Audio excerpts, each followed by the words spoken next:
rather than looking at the federal government. We'll also be focusing on issues this time related to current legislation within our state house.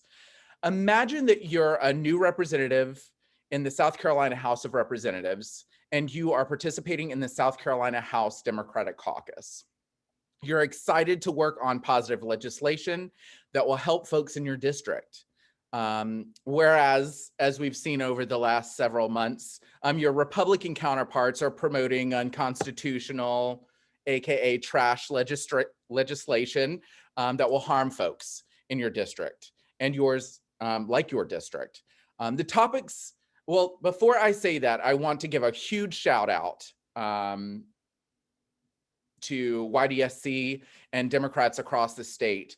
We will be covering today the general business of the South Carolina House Democratic Caucus, but we'll be also covering H 3477 that is no longer an issue in the state of South Carolina. That is the so-called Save Women's Sports Act, and everybody did an amazing job in reaching out to folks to where we were able to table that. That happened yesterday, but we wrote this this outline beforehand, and we didn't want to change anything. But I can't thank you all enough. And we will also cover pursuing environmental justice by preventing the passage of pro-pollution bills, H 3753 and Senate Bill 525. All right, so now that we're in the Democratic Caucus mindset, we're going to join a meeting where our YDSC National Committee member, Bree Spalding, will be playing Representative Gilda Cobb-Hunter of Orangeburg County. Dylan Gunnels from the Central Midlands will be playing Roger Kirby of Florence County. Malaya Waller from Orangeburg will be assuming the role of Crystal Matthews from Berkeley County. And Charles Fricka will be playing the role of Assistant Minority Leader Russell Ott from Calhoun County. And I will try to keep them all in line, I promise. Before we head to the block building, let's take care of a few housekeeping items. First, please place yourself on mute so we don't distract others. I know it's after 6 o'clock and we have a lot of other things going on, but if you can place yourself on mute, that would be helpful. If you'd like to be recognized, please just raise your hand in the chat function or let us know through the chat box, and we'll pause for you to go ahead and mute your mic. All right, there will be built-in breaks or pauses to answer any questions should they come up. Should your question not be answered today, please email them to YDSC National Committee Members at gmail.com, and Bree or myself will get back to you with your answer. And the third and final thing is to please reference your YDA rules, Robert's Rules of Order cheat sheet that you have received. We'll also be placing that link into the chat box if you're unable to locate it. So without further ado, we will be joining the meeting where we are trying to save the state of South Carolina.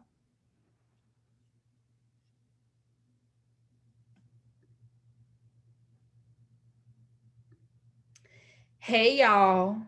I hope y'all are well. We are at the caucus meeting for our shared goal of advancing the Democratic agenda, including advocating and passing a human rights agenda for dignity in the workplace and in society, for protection of the environment, and for democracy. With this shared purpose towards our common goals, our caucus chair could not be here today, so I will be filling in. And now we're going to get the meeting started and call this meeting to order. I would like to call on the secretary to take attendance at this time. Mr. Secretary? Thanks. I will take the roll. Madam Chair. Present. Representative Kirby. Present. Representative Matthews. Here. And of course, myself, I'm here. Madam Chair, the roll has been taken. Excellent. Thank you, Mr. Secretary. We'll now continue through our agenda. And would anyone like to make a motion to approve the minutes from the last meeting? So moved. Seconded. The motion has been approved. The motion to approve the minutes from last meeting has been moved and seconded. Are there any discussions that need to be had? Are there any corrections to the minutes at this time? And seeing none, all in favor of approving the minutes, please signify by saying aye. Aye. Aye. Aye. Any opposed? Any abstentions? The minutes from the last caucus meeting have been approved, and we will now be moving into officer reports. I would like to start the report on the rest of the calendar for the next several weeks of the legislative session. Next week, we will only be taking up the budget and debates and negotiation. The week of the 28th, we will be on furlough, so everyone will be off and not reporting to the State House. And the following week, we will hit the crossover deadline of the 8th. As you all know, the crossover deadline is the last day for a bill to pass out of the chamber in which it was introduced and move forward for consideration in the opposing chamber or in the opposite chamber. A bill that does not cross over before the deadline commonly faces high procedural hurdles in order to be considered in the opposite chamber. That's my report. Thank you, Madam Chair. I would like to give my report now. In fulfillment of Vice Chair duties, I met with each member of the caucus to discuss the intricacies of the legislation that's being proposed. I answered questions and assisted with providing necessary resources. We also walked through our advocacy strategy to ensure that we're ready to prevent the passage of the legislation in which we are discussing today. And finally, I spoke with some key stakeholders who are going to assist in our advocacy efforts. And that is my report. I yield my time, Madam Chair. Madam Chair, as Secretary of the Caucus, I've been sending out our meeting minutes in advance to every member. In addition, I've set up our Zoom meetings so that no one turns into a kitten. And finally, I've made an attendance tracker to make sure that we have quorum, so that if any member decides to call to obtain quorum, we will know immediately if we have quorum or not. This ends my report. I would like to report that I have been the first woman elected as Vice Chair of the Charleston County Legislative Delegation.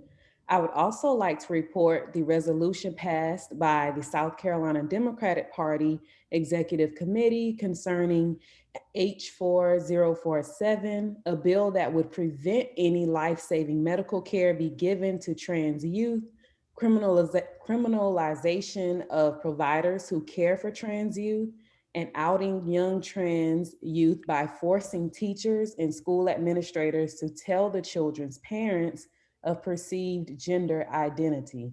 This is a gross misuse of our duty and should be noted within our caucus. Thank you for your report. And I do want to give kudos to the South Carolina Democratic Party's executive committee members for passing a resolution to condemn that, because that is not the direction that we would like to see our state go. So we'll now move on to unfinished business right after this break.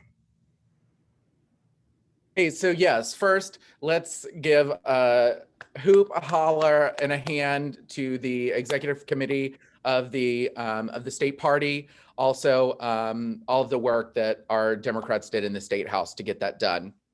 So this is our first break. We have all seen the general beginning of that meeting.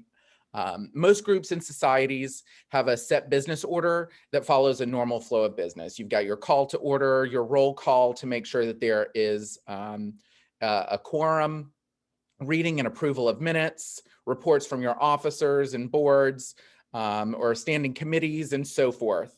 You move into unfinished business and general orders.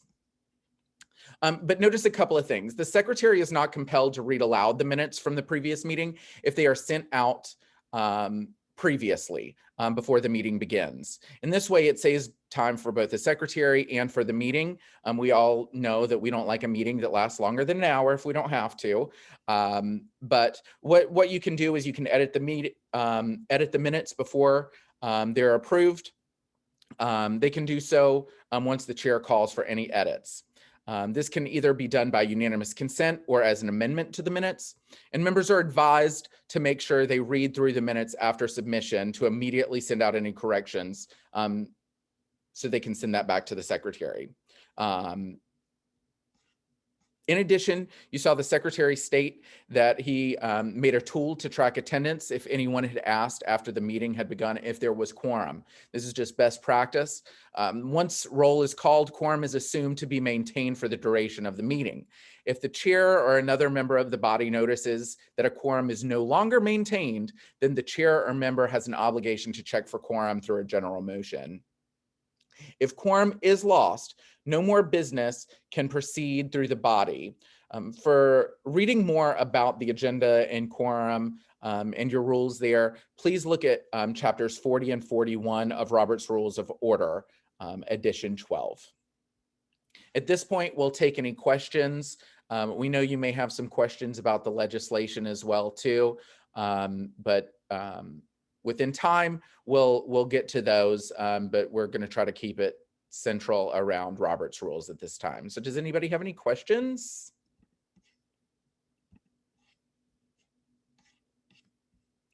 I'm trying to make sure I see everybody.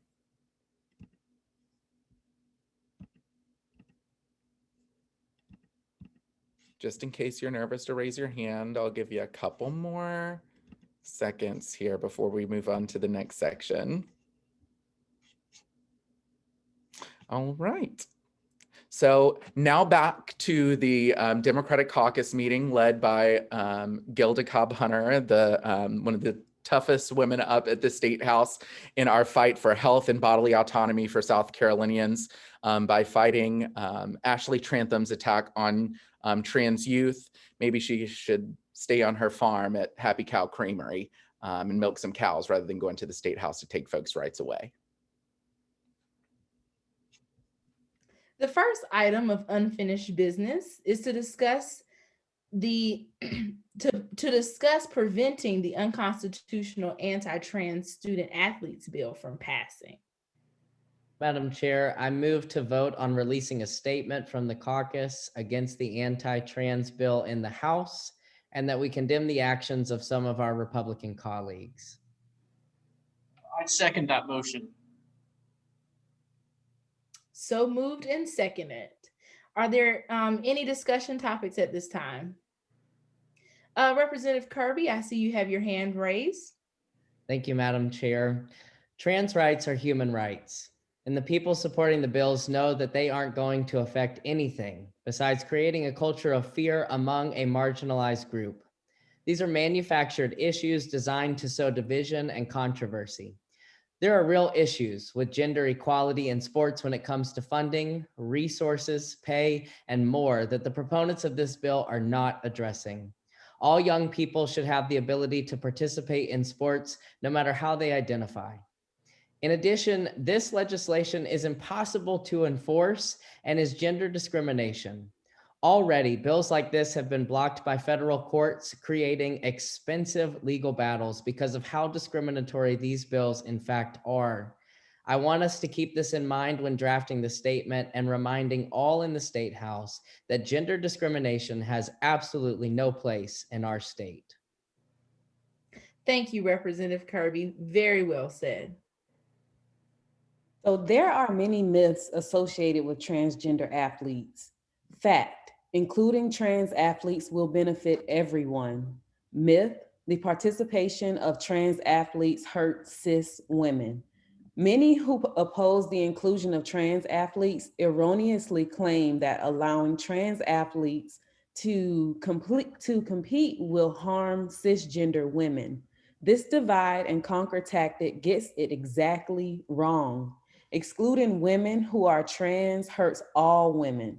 It invites gender policing that could subject any woman to invasive tests or accusations of being too masculine or too good at their sport to be a real woman.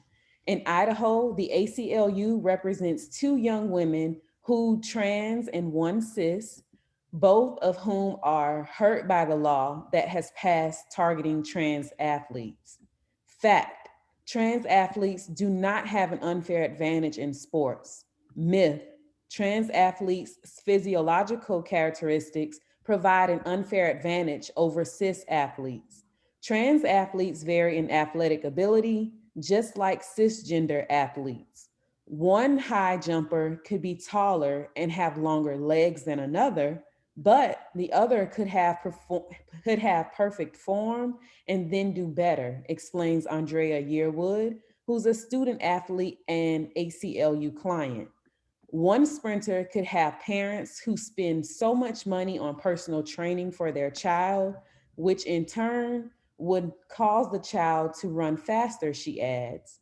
In Connecticut, where cisgender girl runners have tried to block Andrea from participating in the sport she loves, the very same cisgender girls who have claimed that trans athletes have an unfair advantage have consistently performed as well as or better than transgender competitors.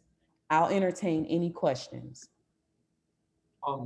Yes. Do you know where this bill came from? Yes. So the bill came from the Alliance Defending Freedom. So it's a group that has been trying to discriminate against LGBTQ plus people across the country. So they are also they're designated as a hate group by the Southern Poverty Law Center.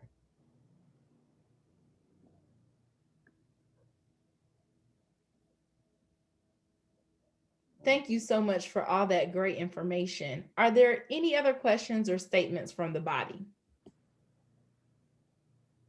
Mr. Kirby, I see your hand raised. Yes, I think that we need to discuss language and make sure that we remember that a fact is that trans girls are girls. The myth is that sex is binary, apparent at birth and identifiable through singular biological characteristics. There's no one way for women's bodies to be. Women, including women who are transgender, intersex, or disabled, have a range of different physical characteristics. Representatives Ott and Matthews, would you work with caucus staff to draft a statement of opposition to this hate mongering? Yes, absolutely. Is there anything else I need to cover in the statement?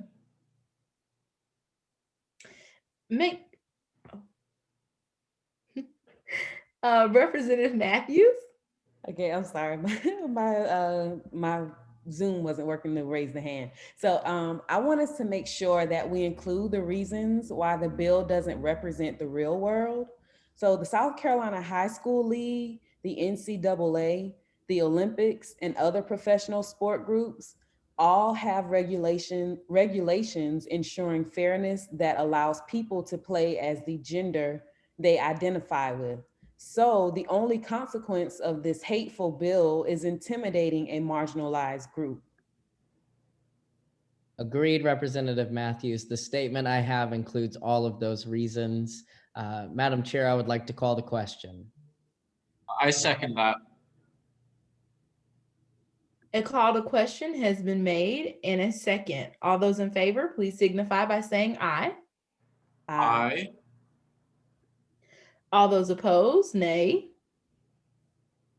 Any abstentions?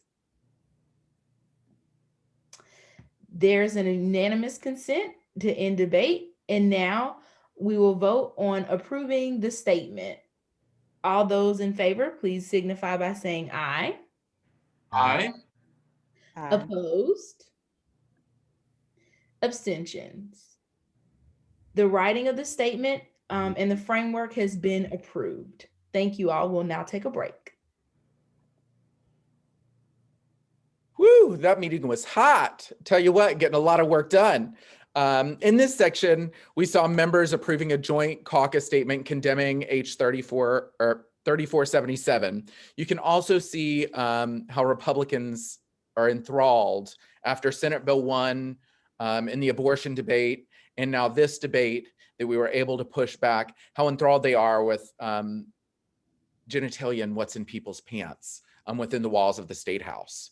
But to go back to this last section, there was a motion made to have the statement written, then debate or discussion by members to share their thoughts, and then the question or motion was called by Representative Kirby to be seconded by Representative Ott. Once it was moved and seconded, Representative Cobb Hunter then moved on to a vote that was unanimously approved. So as you can see from the section above, the Republican majority of the South Carolina legislature is more focused on fringe politics than solving real problems that we face in light of COVID-19.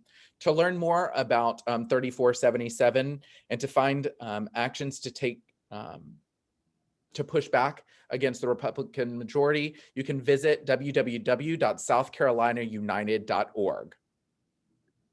And I would like to give a shout out to our LGBTQ+ caucus, Emily from down in Beaufort, Kevin over Sumter Clarendon, getting published. You guys rock in your local newspapers. Thank you so much. But are there any questions, about this section or briefly about the bill?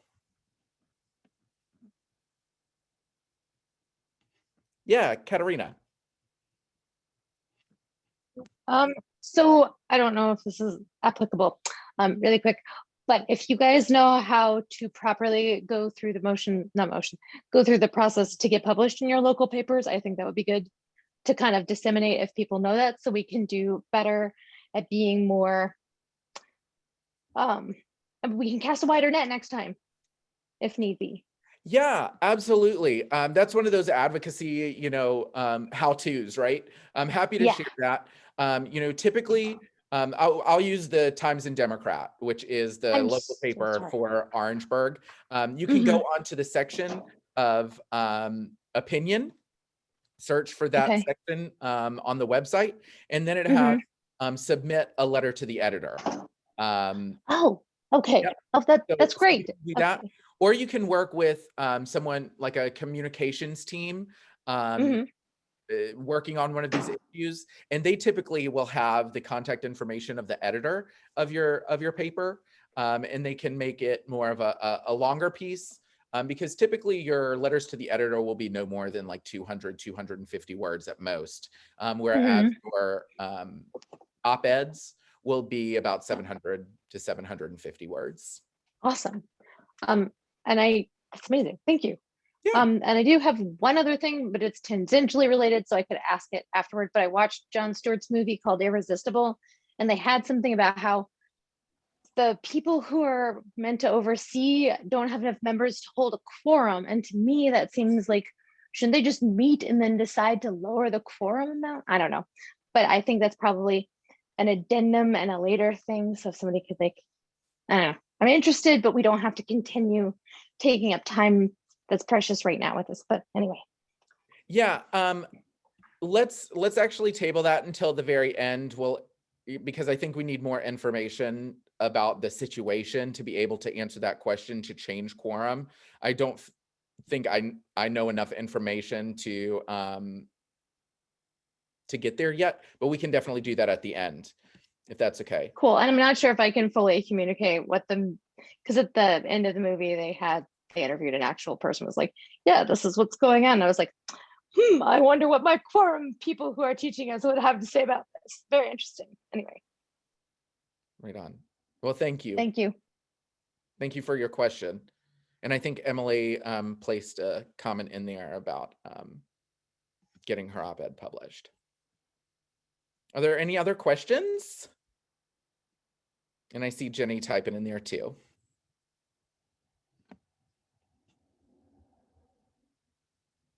Going once, going twice.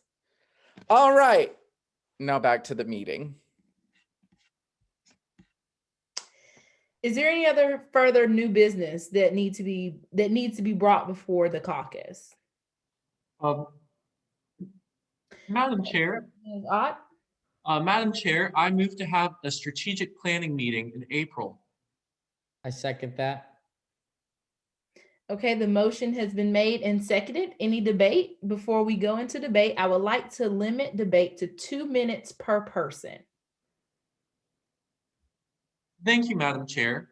As we know, there's a lot of work to do for the state of South Carolina. I want us to have a strategy planning meeting this April to help plan out the rest of the year.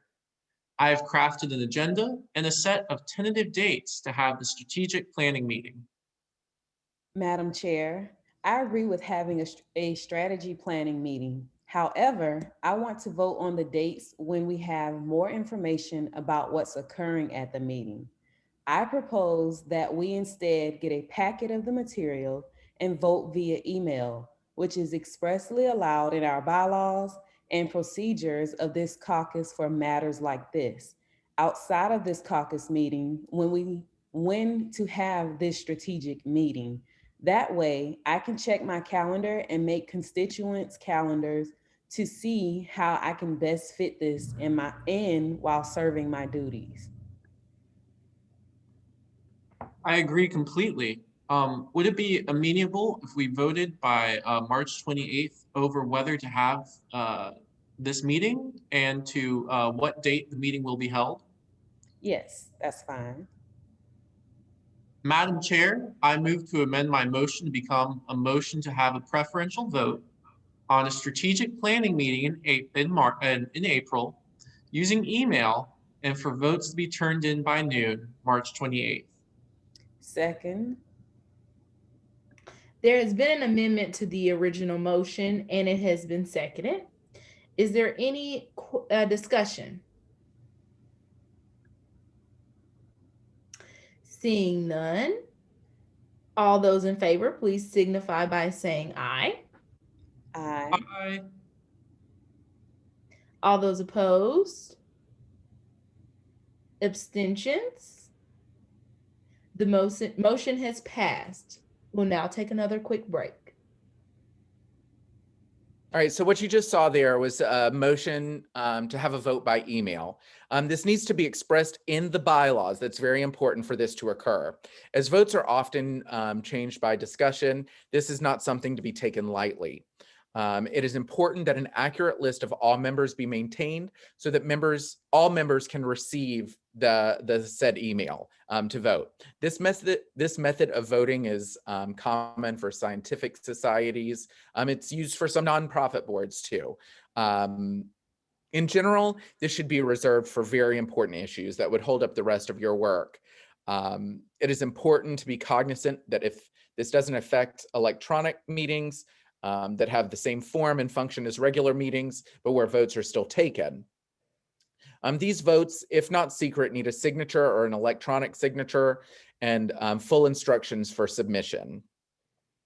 If the vote is secret per Robert's Rules of Order, by mail, a second envelope would be needed to be included where a person can sign their name on the outside of the secrecy envelope. So there are several different ways to take a vote outside of a meeting.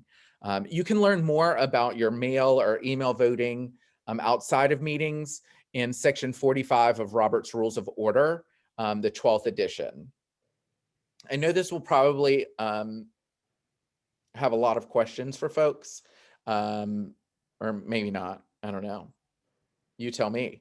So at this time, we'll entertain your questions.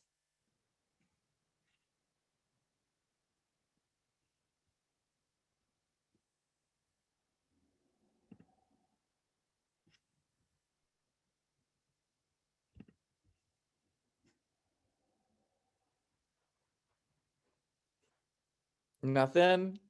We sure? Okay. Thank you for your time and attention so far. We appreciate the opportunity, obviously, to share and to learn with you and, fight back against some of the rough, traumatic things that are happening at our state house. But now let's get back to the meeting where we're going to be handling some more business.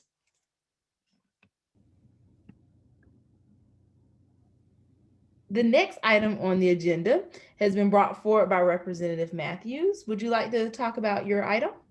Yes, Madam Chair. I move to vote on a walkout of the body because of House Bill 3753. This bill seeks to exempt facilities that melt plastics from state solid waste rules. This means accumulated plastic waste at these facilities will be excused from solid waste regulations.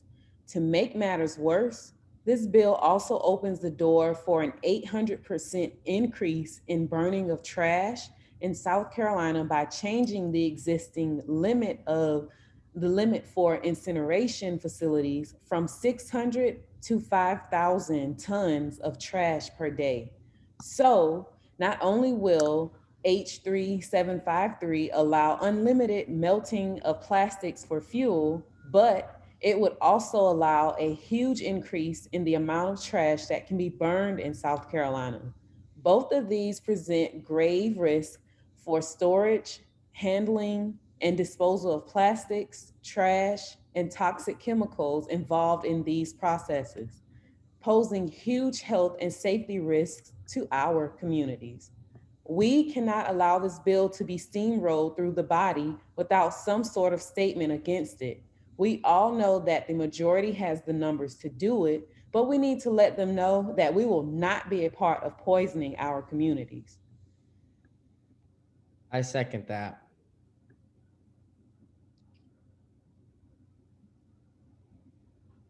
So moved and seconded. Are there any, is there any discussion from the floor before we move forward?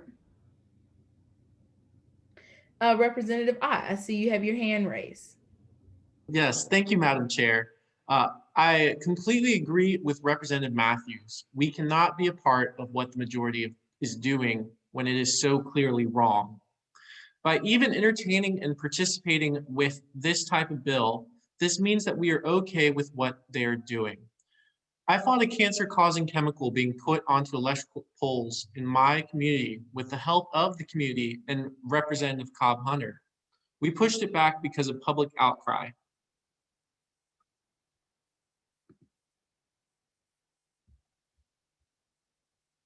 Thank you, Representative Ott. That was a debate that is a debate that we're not willing to lose. Representative Kirby, yes. Yes, do we know where the conservation voters of South Carolina stand on this issue? Yes, they are against the legislation and are organizing grassroots supporters to fight it. Okay. Are there any other questions or statements from the body? Representative Kirby, here you go again with your hand raised. Yes, we're willing to listen to you. Thank you, the wonderful Representative Gilda Cobb Hunter. Representatives Ott and Matthews, would you make sure all the other members know about this walkout? Yes, Representative Matthews. Okay, so I want us to raise some hell about the disrespectful way the majority continues to push legislation without proper thought or consideration of the minority. I know elections have consequences, and that is why we need to continue to fight every election cycle. I'd suggest a monthly $5 donation to the Young Democrats of South Carolina to get young folks engaged and at the table to help us. I agree. As a point of information, that website is www.youngdemssc.org. All right. And with that, Madam Chair, I would like to call the question. Second. A call to question has been made and seconded. All those in favor, please signify by saying aye. Aye. All those opposed? Any abstentions? There's a unanimous consent to end debate, and now we will move into a vote for approval on the statement. All those in favor, please signify by saying aye. Aye. Aye. Opposed? Abstentions? The caucus walkout has been approved, and this concludes our last section, but I'll turn it over to our wonderful narrator to end our training. Thank you so much, Madam Representative Queen in my eyes, being from Orangeburg County, Gilda Cobb Hunter. Thank you so much. Stop it. Stop it. But this section was very similar to the previous section about 3477. They wanted to take action as a caucus, and this time they voted on a walkout of the House chamber, something similar that we saw to Senate Bill 1. Oftentimes you'll see that if the process of moving a bill is tainted in some way, pushing things too quickly. And that's what happens. We also want to share that Robert's Rules has a certain number of motions that must be heard over other motions. They're called privileged or preferential motions. And those are, and if you watch the State House and watch the debate on the floor, oftentimes you'll see Dems make motions to adjourn in the middle of a session or the day to delay things from because they have to take a vote and that sort of thing. So it'll delay things from happening, but it's a great tactic to use, right? We saw Representative Crystal Matthews do that during the Senate Bill 1 debate. Recess is another point of privilege. Previous question or motion to vote, motion to suspend, motion to table. There's a list in your Robert's Rules of Order book. The following motions that do not have preference but can be raised will be like Representative Kirby raised, point of information, point of inquiry, point of order, your motion to reconsider, motion to suspend the rules even, and your motion to appeal the chair's decision is one of your other motions. When a main motion or a point of inquiry is raised, only motions above that motion can be raised. I will share about the House Bill 3753. You can learn more about that bill by visiting www.cvsc.org. That's Conservation Voters of South Carolina's website. There are ways to take action on that as well. I know the Senate version of that bill has just been given special order that will be heard on the floor, I believe, not next week, but the following week. So now we will take time for a few more questions.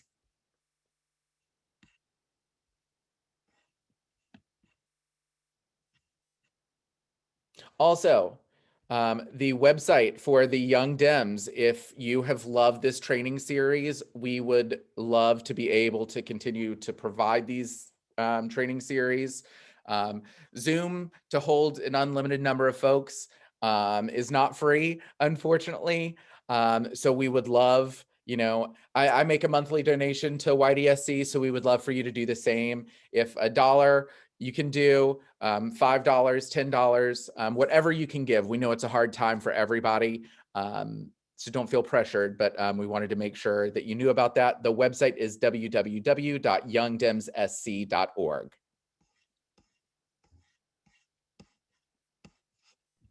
You have two questions in the chat from Jenny, and then you have Katarina has her hand raised. All right. I don't know which one was first. We'll take the question on the phone with Katarina first, and we'll copy the questions from the chat just in case, because I know there's a Women's Caucus meeting right after this. Yes. So Dylan, Katarina? you mind answering in the chat, Dylan? Shoot. It just totally went from my brain. Oh no, never mind. That's okay. If you can think of it, just shoot me a text, or for anybody else. Oh, have we thought about putting the classes up on Teachable or the Mighty? That way we could kind of distribute them more and people could do them on their own time by paying a fee to have access to it. I don't know how much those services are. Yes. The trainings that we're doing now? Yeah. So we've got them as Google on our Google Drive that we can send out. Okay, great. So that is something we could have, like, once I get some actual members, I can send them to the Google Documents and we can have them watch that. Yep. Cool. And then my other question is superfluous, but for later and whatever. If you do end up watching Irresistible, can you, like, could somebody post about why they're just refusing to change their quorum numbers? Yeah, we'll shoot you some information about establishing quorum. I'll shoot That's you really some cool. information. I really appreciate that. And thank you all for doing this. This was really well done and just great job as always. Very informational, formative. Thanks, Katerina. Okay, so we are going to, if you have your green on, I'm gonna bring my beads out a little bit more. Go ahead and get on camera with us, Kevin. Yep, there's the hat. I was about to call it out. So let's take a picture. Jenny, do you mind being the one in charge?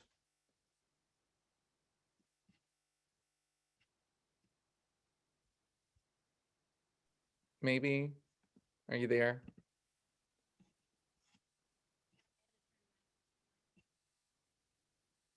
Can't hear you. I had my mic turned off. Oh, okay. There we go. All right, so everybody, if you get your cameras on, I'll do a countdown. I'm just gonna do a group picture of everyone. All right, 3, 2, 1. All righty. Awesome. Awesome. Thank you so much. So with that, we appreciate everybody who has participated in our training series. We will be back at the beginning of next year with another round for kind of a refresher and for new members. If you have any questions that did not get answered, please email us at ydscnationalcommitteemembers@gmail.org. I'd also like to recognize our YDSC officers and members. Woo woo, you guys rock. So happy to have you on. But with that, thank you so much. See y'all soon. Thank y'all so much for putting this together. Huge shout out to Bree and Phil, our national committee members, and our wonderful actors, Charles, Dylan, and Malaya. Y'all are amazing. Thank y'all so much for doing this. Great job. Thanks. Thanks, Jenny, our illustrious leader, president of YDSC. Thank you. Best dress tonight, though, goes to Kevin.